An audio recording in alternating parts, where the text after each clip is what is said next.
This morning we're at a chateau which is built in the time of Louis XIV, but for our shall we say edification today, this building, this grand building from the 17th century was used in the 20th century by General Gale, the commander of the 6th Airborne Division, British 6th Airborne Division, after day one of D-Day, or after D-Day, for his headquarters. So we've been very, very, very lucky to be invited and allowed into the grounds to have a look at this. It's a very great honour because we don't think that anybody else has done this. So here we are. Rear of the house.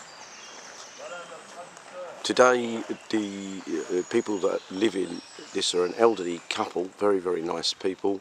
They invited us in, but unfortunately, although they know that this section of the house is Louis XIV, this is Napoleon III edition, in a similar style, of course, but they don't know who had the original house built or who owned it, which family.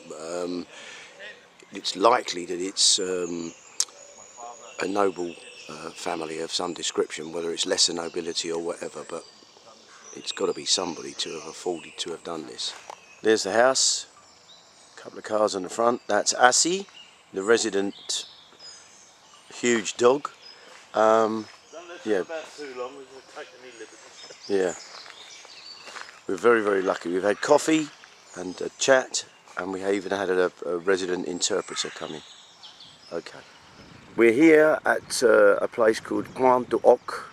That's my best pronunciation of it. And this is where the US Rangers scaled up the cliffs to land to try and eliminate a German battery of 155mm French guns. They'd been made use of by the Germans after 1940. They used captured French equipment in France, and the 155mm guns, I think they were probably Saint-Chamond guns, I'm not sure, I'll need to check that. But anyway, this position here was part of the battery position. You can see there's a lot of debris from, these would have been as a result of the heavy naval bombardment from large calibre battleship guns. In my experience and calculation, I would say there's a crater here as well. Oh, you can see over in the distance a chunk of concrete. There's loads of it about. They're bunkers, or remaining bits of bunkers, or bits that have been blown about, or just bunkers have been destroyed and they're the remnants of. But this would have been to protect the garrison, or the shall we say the battery personnel.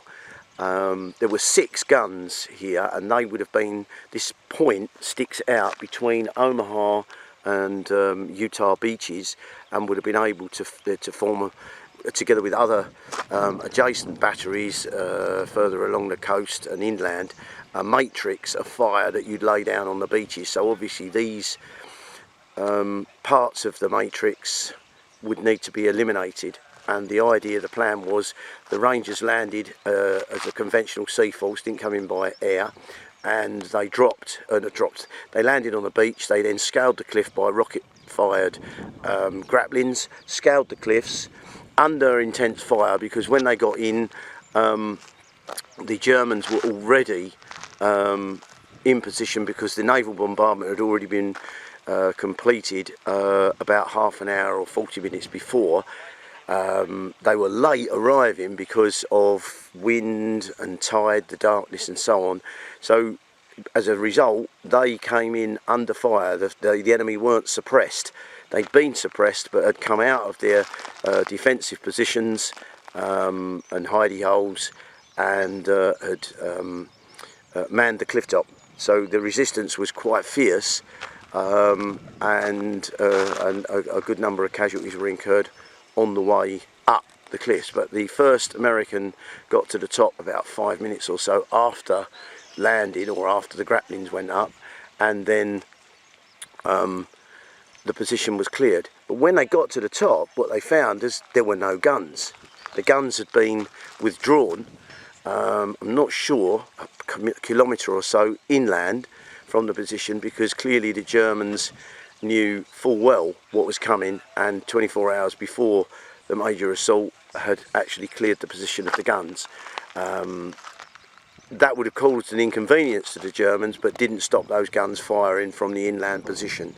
The particular gun in use would have had an arced trajectory. It wasn't a purely flat trajectory weapon. What that means is it can arc over, so if it's firing inland, it doesn't have to see the target, or fire in a straight line, straight flat line. It's a flat trajectory.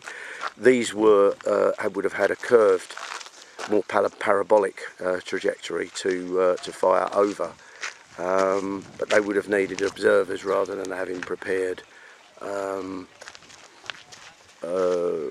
targets. They would have already been zeroed in at this position, but from where they were removed to, they would have had forward observers to pick out the targets for them in a new position. So that's this. So when the Americans got to this position, there were no guns. So it wasn't an attack in vain, but because it was successful. But nevertheless, there were no guns for them to assault and to eliminate. You can see from looking at this that these were immensely powerful pieces of concrete. The masonry on this, you can see all the reinforcing steels embedded in the concrete that holds the whole structure together. This is proper reinforced beton concrete, and yet it's been torn apart like a loaf of bread. And here's one of the chunks, but you can see as well the girders in the lower section there. It's a mighty piece of defence work, but when you've got 16, 18-inch guns firing on you, and these shells with 1,000 pounds or kilos, I'm not entirely sure, probably about a ton of TNT coming down on top of you, the impact would be immense. All over there are chunks of this reinforced concrete, so clearly a lot of stuff was blown to pieces. As well, you can see craters from the shells that hit the ground and didn't hit the target as such. It's more destroyed concrete works over there. The whole area is covered in them. The beaches themselves have got directly behind them. This is on an elevated cliff position, but the beaches behind them, both Utah and Omaha, would have had similar sets of defences. This is all part of the Westwall defence works for Festung Europa, which was the German fortress wall to cover northwest Europe against exactly what happened on D-Day, the invasion by Allied forces of Europe, mainland Europe. In the distance you can see beaches over there, so that's where the guns would have been firing to, had they been here and had they been in action on D-Day. That is a fair old crater.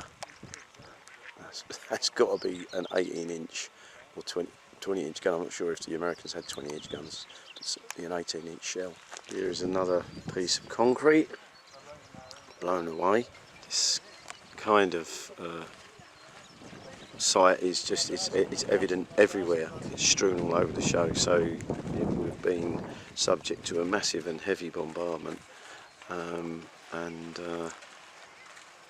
it's just incredible to think that men survived this and came out to fight.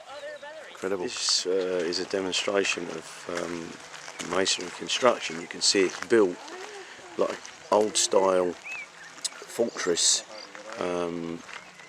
construction from the Middle Ages, and even from ancient times, where you've got layers of stone laid in a brick fashion, and here with reinforced concrete, but it's in layers.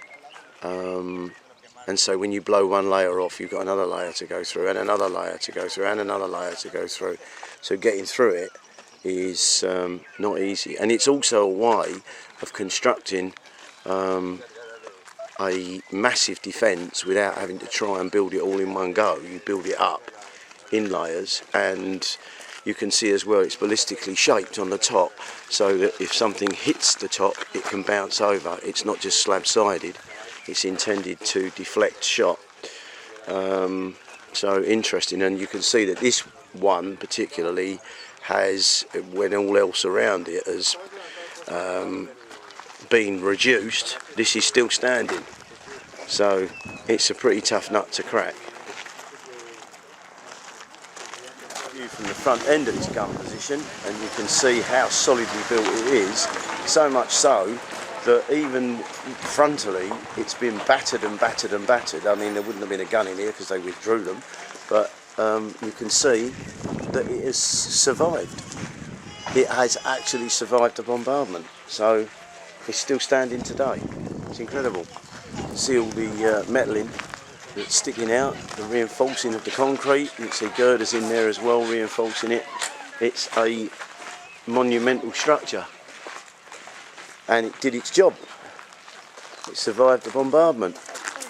This is an ammunition store. You can see the metal frame and the hinges down there, which would be where part of the charges, if they weren't complete charges, they were separate charges, they would bring the propellant and then the explosive charge out separately to load on the gun. So this a little walkway there to get to it, and that's probably a blast wall at the back. So it would have been deeper than it is now. It's filled in slightly, but that's what that is, and that would have been all around here. It's lots being eroded by the looks of it. That's what it looks like leading back to the gun position, and there would have been like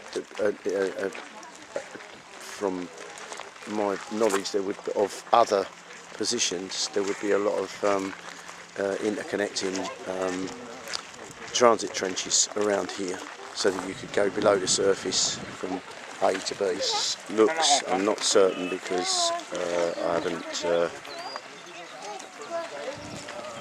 looked into it fully, but this looks like it's a personnel bunker, so the crews for the guns would be here under bombardment. You can see the blast doors down there, the reinforced lintel as well. Again, it's a slab construction of reinforced concrete. These are built in layers, both upwards and outwards. This all dates back to the previous century. The French built a lot of their fortifications on a slab construction, pouring concrete onto concrete onto concrete. Here the Germans have made it in layers. It was all obviously built and all constructed on site, so you've had the beton would have been made up on site, the metal inserted on site, everything would have been done on site, wouldn't have been transported here. And it's a system that works, because you can see it's been battered but it hasn't been destroyed. So troops would have been shell-shocked inside it but would have survived. A ventilation point at the top there, and as an impact resistor you've got earth embankment on the top, but I'm going to go down and have a look in there. I was wrong. The grill on the top there just covers up a pit. What it is it's a machine gun cupola, so someone would either opt for observation or it would possibly have a machine gun on top. There's a little post in there, and it would be probably sandbagged around as well, just for personal protection, but that would be close up forward machine gun fire, because in front of it is a open flat plain on the top of the cliffs. Inside it is a typical German bunker from World War I, copied into World War II and modified, and you've got places where the bunks would be. German experience is all about being in bunkers. Here's another cracking example of a decent shell crater, and you can see obviously it's done a huge amount of damage, and all of this concrete, this masonry or whatever, has fallen into it from above it. The rest of it has just been absolutely smashed. There's remnants there. So you can see the bombardment was effective, very effective, and not surprisingly, because they're using the equivalent of the heavy artillery from World War I, you know, and the large siege and rail guns that were used on the Western Front in World War I. Were the equivalent here was the naval artillery that was firing. Truly massive stuff. Another huge crater there, which just demonstrates the ferocity of the bombardment. Here's the second gun emplacement, and again it's a testament to the strength of these fortifications for the guns, that unless you fire directly inside the gun emplacement, you ain't going to knock these guns out. You're going to have to take them by storm. You're not going to blow these places up, which is why clearly the Americans knew what they had to do, which is what, otherwise, if they could have reduced it by heavy artillery, siege artillery, then they would have done. They couldn't, and they didn't. This is the second gun emplacement, and as I say, it's survived intact. It's been battered, but it hasn't been destroyed. It's not like any of the other stuff that's around here. So this gun wouldn't have been knocked out if it had been here, but it wasn't here. James Stark is a veteran of the Second World War, and I'm proud to meet him. God bless you. Here's James at age 20. I'm very proud of it. Wow, that's wonderful. Thank you. Thank you so much.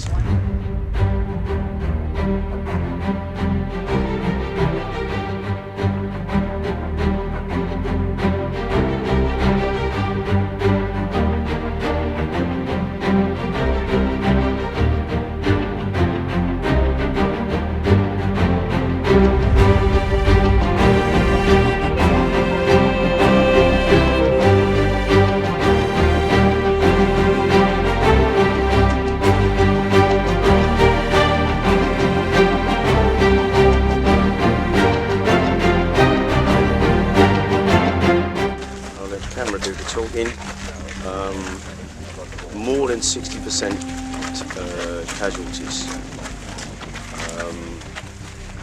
Yeah, 2/3 casualties they suffered, which is a lot. 60% casualties is huge.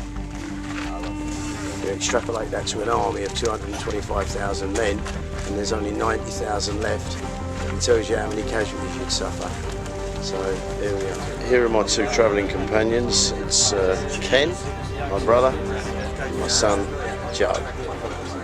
We are out front of the D-Day House Hotel and Restaurant, or bar and restaurant. I think there is a bit of a hotel there. Anyway, you can see the traffic on the road, and this is Monday, the 3rd of June. This is our 3rd day on the road, but the traffic is pretty intense. Got a mixture of reenactor vehicles and obviously civilian vehicles, but it's just like Carnival Day, but we've had it the whole week. This is Omaha Beach, which is the landing point of Americans. Once again, Joe's gone down to collect some sand, but on these sands below are where the Americans landed and suffered the heaviest casualties on D-Day itself. You can see how far out the tide is, and I'm informed that that's what the state of play was on the day. It was low tide, and the landing craft came in the far off distance there, where they're down at the shoreline, and then the troops had to make their way up this beach and try to get up over the barrier. So Pointe du Hoc is what you can see in the distance, the cliff. That's where the Rangers scaled up to silence the guns that would have been on there that would have been flanking this beach. Those guns would have been flanking this beach, a battery of 6 I believe, 15cm or 6-inch guns, and they'd have been playing absolute havoc along this beach, because that would have been in addition to the other guns that would have been firing from the flank up there and behind where I'm standing down onto this beach.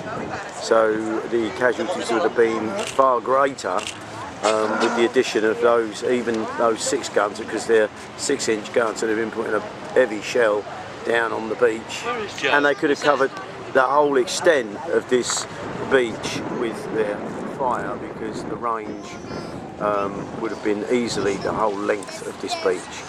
So there's no point in going down on the beach. It's a beach these days. If you want to play homage or lay a wreath or whatever. Joe's going off in the distance.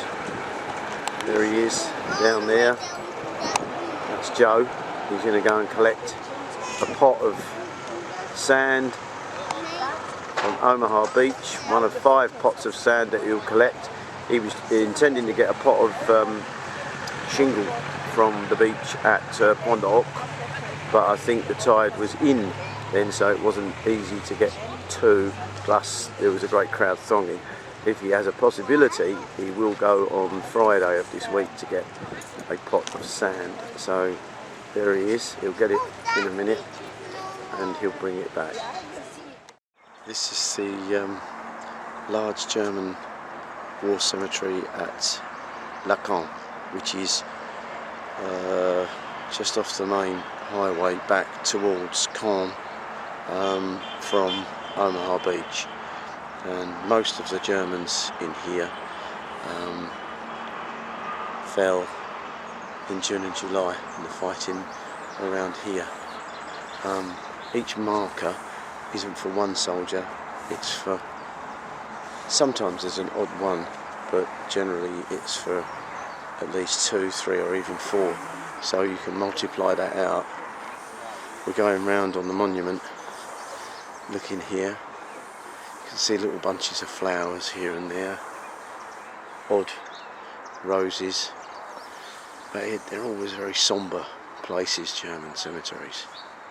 They're made to look sombre. They have black stones and very simple markers. It doesn't it tells you their rank, tells you their name and date of birth, and obviously the date that they died, but it doesn't tell you anything about who they were, what regiment they served in.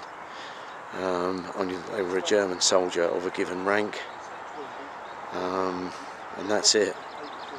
They don't want any more information about the Germans than that.